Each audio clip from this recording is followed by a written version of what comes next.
这个男人曾经是一个出色的狙击手，而如今他进了监狱，双眼也濒临失明了。谁会防备一个瞎子呢？可没人知道，他的拐杖里面竟然藏着一把狙击枪。约翰·格里 A 可以仅仅凭借空气的流动就能锁定敌人的位置，大到人类，小到苍蝇，只要是他盯上的都无法逃脱。而他还可以凭借替身曼哈顿转运站将子弹射到几栋房子以外。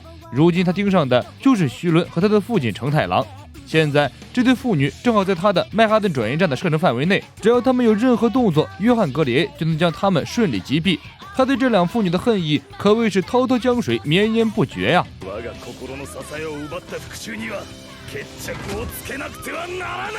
在监狱的访客室里，徐伦机贼的将打火机凑近了消防喷头，喷头立即哗哗喷下水来。这回铺天盖地的水搅扰了曼哈顿转运站，没法顺利解读气流了吧？可是他们小瞧了这家伙，曼哈顿转运站竟然连水滴卷起来的气流都能解读。成太郎父女的时间已经不多了，很快狱警就会过来，他们必定会掀起气流。就在徐伦纠结的时候，他突然听到了一个小男孩的声音。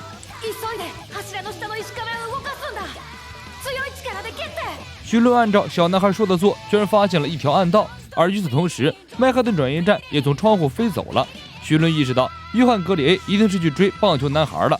爸爸不管这些，不孝女，你赶紧跟我一起走。可徐伦的替身一拳砸开了铁门，他告诉老爹，自己要先去帮助那个孩子。在自己最无助、最彷徨的时候，是那个孩子帮助了他，他怎么能见死不救？老爸看着女儿的背影感叹，孩子大了，管不了了。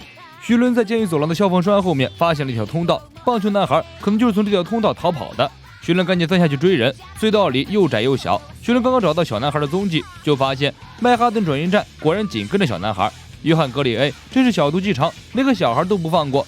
不过小男孩非常机灵，他跳进了水管里，在水里就不会干扰气流了。而且这房间也没有窗户，约翰·格里 A 应该怎么把子弹射进来？可随后约翰·格里 A 就刷新了徐伦的三观，他居然通过排气扇把子弹射了进来，子弹打坏了水管，水不断流出来，棒球男孩已经暴露在空气中了。约翰·格里 A 这操作骚的犯规了吧？眼看曼哈顿转运站已经开始瞄着棒球男孩的心脏了，徐伦赶紧把丝线凝结成网，照着曼哈顿转运站就射了出去。约翰·格里 A 索性瞄准徐伦的头部，这一枪要是真的射准了，我们的动画片就bad ending了。子弹射出去了，却射偏了，原来是徐伦捏碎了煤气管道，煤气的密度与空气不同，曼哈顿转运站解析的气流就不准确了。趁此机会，徐伦打爆了曼哈顿转运站，约翰·格里 A 也受到重创，一口鲜血喷出来，倒在了地上。徐伦拿出那块骨头，问男孩：“这究竟是什么东西？”可男孩没告诉他。这时候，成太郎也赶到了，他看到了女儿已经适应了替身战斗，十分欣慰。突然，徐伦大惊失色，因为他居然在阴暗的角落里看到了约翰·格里 A 那张惨白的脸。说时迟，那时快，一颗子弹向着成太郎脑袋射过去。成太郎趁机将煤气引爆，约翰·格里 A 终于消失了。徐伦发现棒球男孩也不见了。徐伦问老爸有没有看到棒球男孩，成太郎却说：“闺女，真是白日见鬼了。”从头到尾都是徐伦一个人在自说自话，根本没有小男孩出现过。说着说着，徐伦自己也觉得不对劲儿了。成太郎身上被枪打出来的伤口不见了，自己身上的伤口也不见了。狱警突然出现在地上，成太郎甚至不认识约翰·格里 A。突然，徐伦看到周围的一切开始融化，他突然想起来小男孩说的话：“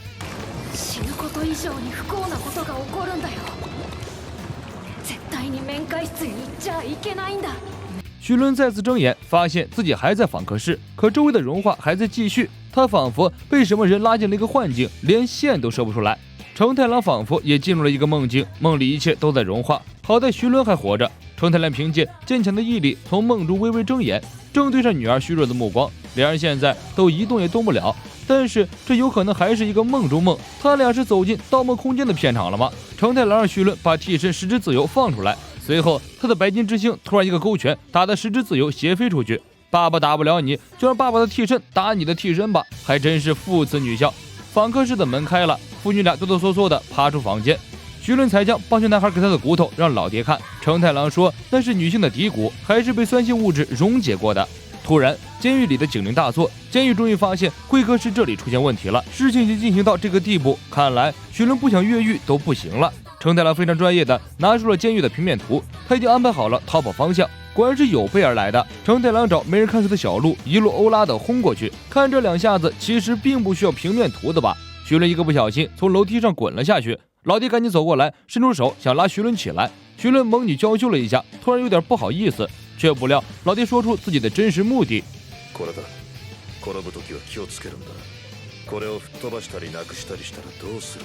好父亲呀！徐伦的心里问候了老弟的全家。这老家伙从他小时候开始就从来没真心关心过他，生病也不回家看他。而现在他摔倒了，老弟竟然只关心那个吊坠摔没摔坏。徐伦怕不是充话费送的吧？承太郎突然制止了徐伦的暴走，他感觉有东西在跟着他们，他让徐伦俯下身子。果然，两个狱警出现在走廊上，一个狱警发现铁门坏了，正要过来细看，另一个狱警突然将他一枪崩了。狱警摘下伪装，居然是阴魂不散的约翰·格里 A。约翰·格里 A 举枪射向徐伦，承太郎赶紧让时间停住。这时候他发现了两个敌人，一个是约翰·格里 A， 另一个就是让承太郎和徐伦做梦的家伙。他是为了让承太郎提前了解约翰·格里 A 的攻击习惯，逼得他停住时间。这家伙想对付的人是自己啊！承太郎立刻让时间开始流动，自己用身体挡住了射向徐伦的子弹。而这时，真正的敌人在承太郎身后出现。承太郎猛地回身想阻止敌人，却已经来不及了。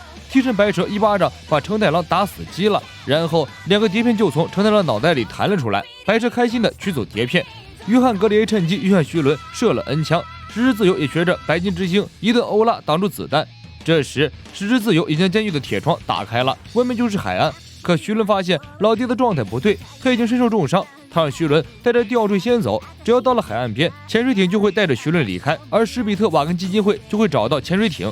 承太郎现在浑身都是弹孔，可能觉得自己已经活不了了。承太郎终于告诉女儿自己心中真实的想法。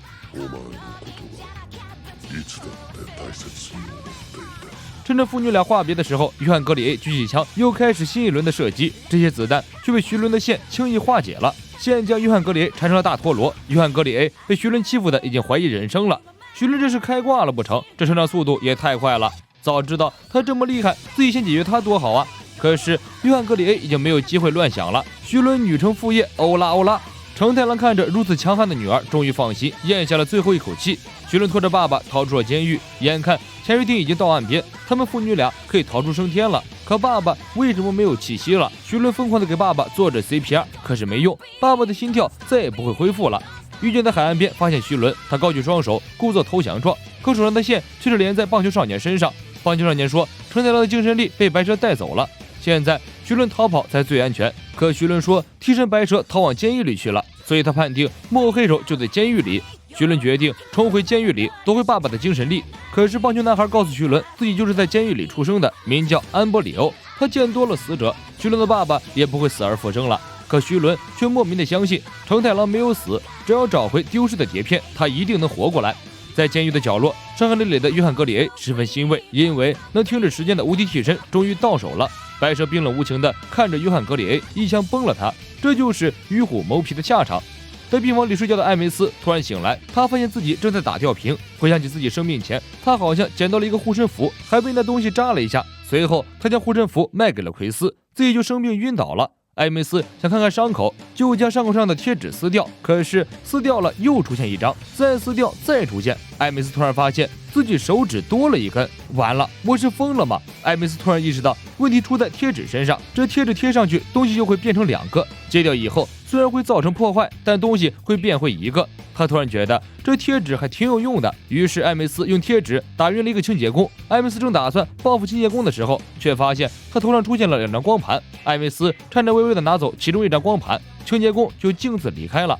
艾梅斯无意间在光盘上发现了狱警的记忆，里面不但看到了他抢艾梅斯钱，还看到了他勾结替身白蛇的画面。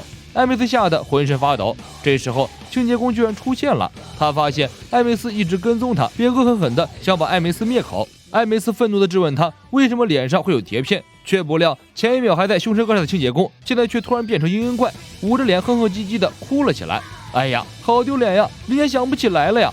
艾梅斯目瞪口呆地看着清洁工，这人怕不是有什么大病。说着说着，清洁工竟然拿出皮带上吊自杀。艾梅斯一着急，脖子上竟然长出螺旋桨，直直地飞了起来。艾梅斯感觉到自己已经要窒息了，难道是清洁工自杀，自己也会跟着死去吗？艾梅斯的意识逐渐模糊，他用尽自己最后一丝力气，将贴纸贴在清洁工的皮带上，然后猛力一扯，皮带断掉了，艾梅斯也得救了。可是清洁工还是没放弃自杀的心，他又打算去水槽淹死自己。可苦了艾梅斯，口鼻之上出现了一道水膜。他果然是跟清洁工的生死绑在一起的。为了自己的生命，艾梅斯只好再次救了清洁工。不行，不能这样下去。难道是因为碟片的关系？艾梅斯从厕所马桶捡回了清洁工的碟片，扭头就跑。艾梅斯急匆匆地跑回女子监狱，路上与一个帮凶男孩擦肩而过，他就是安波里欧。安波里欧告诉艾梅斯，他的特异功能就是替身能力。安波里欧还说了自己和徐伦正在寻找被白蛇偷走的碟片。艾梅斯听到碟片，立刻从怀里把清洁工的碟片拿了出来。安波里欧的眼睛一下就亮了。他说，人有2张碟片，一张是记忆，一张是替身。如果能拿到清洁工的替身贴片，没准就能还原出来白蛇的真实面目了。突然，无数伤口在艾梅斯的胳膊上出现，清洁工又开始想办法自杀了。下一秒，艾梅斯浑身如遭电击，清洁工居然去摸电门，这是要体验一下人的100种死法吗？艾梅斯必须马上找到清洁工，揍扁他，拿到另一张碟片才行。在医务室，艾梅斯找到了清洁工，他正在往身上浇盐水，然后打算触电身亡呢。艾梅斯赶紧告诉他，他们俩现在生死与共，哪怕为了自己，清洁工也应该珍惜生命才对。清洁工说自己在4年前曾经擦枪走火崩了一个跳楼自杀的女人，于是被判有罪，送进监狱。他一辈子活得憋憋屈屈，如垃圾一样让人讨厌，不如死了干净。艾梅斯赶紧一番晓之以理，动之以情，希望能说动清洁工。却不料清洁工十分感动，然后摸向了手中的电门。他说，生不能同庆，我们死了同穴吧。清洁工打开了电门开关，生死关头，艾梅斯手中的贴纸被电流点燃了，而清洁工脸上的贴纸也逐渐崩落。清洁工摔倒在地，头脑中的碟片弹出，艾梅斯终于得救了。艾梅斯拿走碟片，他下定决心一定要去见见徐伦才行。重新回到监狱的徐伦听说艾梅斯也觉醒了替身，还发现了磁碟的事情。安波里欧告诉徐伦，艾梅斯将磁碟重新插回那个清洁工脑子里，已经凉凉的清洁工居然活过来了，这就说明徐伦想得不错。如果能把成太郎的磁碟找回来，那成太郎也可以复活了。深夜，在监狱的小农场，2个男囚犯正在惊恐地试图关上房门，顺着门缝，他们看到一个怪物正在屋外晃动，而怪物的粘液猛地将屋里的男人包裹起来拖走，紧接着传来男人凄惨的叫声。次日一早，大家就知道了农场有囚犯失踪的事情。监狱长决定在囚犯中组织一个搜索队去找失踪的犯人。徐伦和艾梅斯主动举手加入了搜索队，狱警选了5个人，给他们戴上了手镯型手铐，这玩意儿十分霸道，你用力敲击它就会爆炸，你离开狱警50米以外也会爆炸。于是就看到一个悲惨的景象，狱警骑着摩托在前面跑，5个女人狼狈地跟在后面追。众人开始搜索失踪的男囚犯，刚好给了艾梅斯和徐伦说话的机会。艾梅斯抓紧时间问徐伦关于磁碟和白蛇到底是怎么回事。徐伦提醒艾梅斯，其实在清洁工的记忆磁碟里已经显示了，当时是他找上的清洁工把替身磁碟强行塞到他的脑子里。在那一瞬间，徐伦看到了一个绿色的拖拉机，在拖拉机的轮胎里居然放了很多磁碟。徐伦说，这就是白蛇的目的，他从许多替身使者的身上抢来替身和记忆，然后为了怕狱警发现，白蛇就把磁碟堆到了拖拉机的轮胎里，这里没准儿也会有成太郎的磁碟啊。所以艾梅斯这才弄清楚了，原来徐伦是醉翁之意不在酒，而是要找拖拉机呀。徐伦和艾梅斯发现远处有一幢仓库很可疑，等徐伦他们走到可疑的仓库门前，却发现已经有2人搜查过里面了，这里只有面粉和拖拉机。听说拖拉机，徐伦可来劲了，他们赶紧跑过去，发现那拖拉机跟磁碟记忆里的一模一样。他们正要冲过去检查轮胎的时候，却刚好赶上狱警让搜索队下水去寻找失踪的囚犯。艾梅斯惊奇地发现，刚才他们来的时候，搜索队明明是5个人，可现在为什么突然变成6个人了？无奈他刚才没有注意到其他人的长相，现在到底谁才是多出来的人，他也搞不清楚。这时候搜索队的绿毛也觉得多了个人，大家立刻警觉起来。小白立刻站出来说自己一直跟绿毛在一起，可绿毛却颤颤巍巍地说自己并不认识小白。徐伦本想仔细调查一下，可这时候大家的手铐却不约而同地叫了起来。难道狱警离他们超过50米了吗？大家抬头才发现，狱警不知道什么时候已经消失不见了，摩托车上满是鲜血，手铐的蜂鸣声越来越急促，说明狱警离他们正越来越远。突然，这一下大家可着急了，大家赶紧往绿毛反方向寻找狱警，果然发现狱警浑身是血倒在水里。大家赶紧朝着狱警的方向跑过去，艾梅斯却提醒徐伦，敌人就在那3个狱友当中，小红、小黄和小白，到底谁才是敌人呢？艾梅斯觉得，既然绿毛说自己不认识小白，那小白的嫌疑就最大。可徐伦觉得有问题，敌人应该是在搜索队来以前就一直藏在仓库里看守着拖拉机。可是小白明显是个囚犯，不能24小时在外面晃悠，更别说看守拖拉机了。艾梅斯正在想着徐伦的话，突然发现旁边的桶里似乎有一种不寻常的气息，他猛地一脚将铁桶踢飞，却发现里面只有水。徐伦正在思考如何摆脱手上这讨厌的手铐，再一回头发现艾梅斯已经不见了，水面上只留着艾梅斯的一只鞋。此时艾梅斯被铁桶拖下了水，水桶里的东西长得跟个小虾米一样，个子小还挺萌，但是却能成倍增长，一个变两个，两个变4个。无数小虾米让艾梅斯喘不过气了，他要被闷死了。恍惚间，艾梅斯将贴纸贴在铁桶上，再猛地撕下，铁桶果然破功，艾梅斯浮出水面。徐伦看到他被一个怪人紧紧地勒住脖子，艾梅斯让徐伦千万别下水，水里有好多怪物，这些怪物能增值。徐伦赶紧叫出10只自由，丝线结成一张软桥，他踩着软桥追艾梅斯，终于追上了。10只自由一拳砸过去，怪人放开艾梅斯，跟徐伦打了起来。怪人一拳打在徐伦的肚子上，却发现胳膊拿不出来了。徐伦把身体里的线都放了出来，现在肚子空了，正好缠住怪人的胳膊。怪人正在发呆，10只自由一顿欧拉砸过去，把怪物打得哆哆嗦嗦在水里发抖。徐伦领着艾梅斯赶紧往回跑，怪物在后面紧追不舍。怪物的手已经抓到了艾梅斯的脚，好在艾梅斯手脚利索，一个贴纸把怪物的身子彻底打散。徐伦和艾梅斯趁机逃上岸。这时候小红、小黄和小白还围着狱警折腾呢，艾梅斯直接暴怒，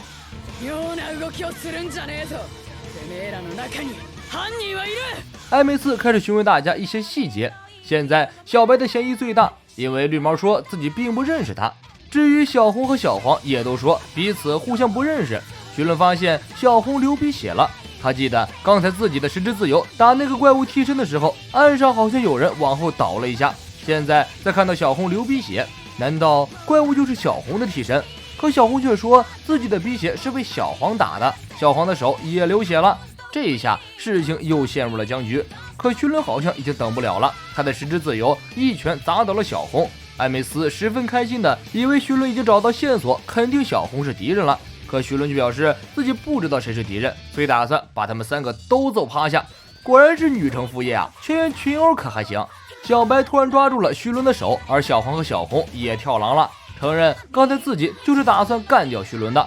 这就尴尬了，本来以为是3选1，结果却发现3人全部是敌人，这让徐伦和艾梅斯本就不太高明的推理能力瞬间没了用武之地。徐伦也懒得思考，10只自由抓住小白一顿欧拉，把小白打得七孔流脓，转头却发现小红和小黄也在七孔流脓，黑色的脓水全部汇集在小黄身上，他才是正主。小黄的脑袋裂开，露出狰狞的怪脸，原来他就是负责保护监狱里磁碟的替身。艾梅斯指着怪人发怒，你的本体到底在哪儿？可徐伦却说这家伙就是本体。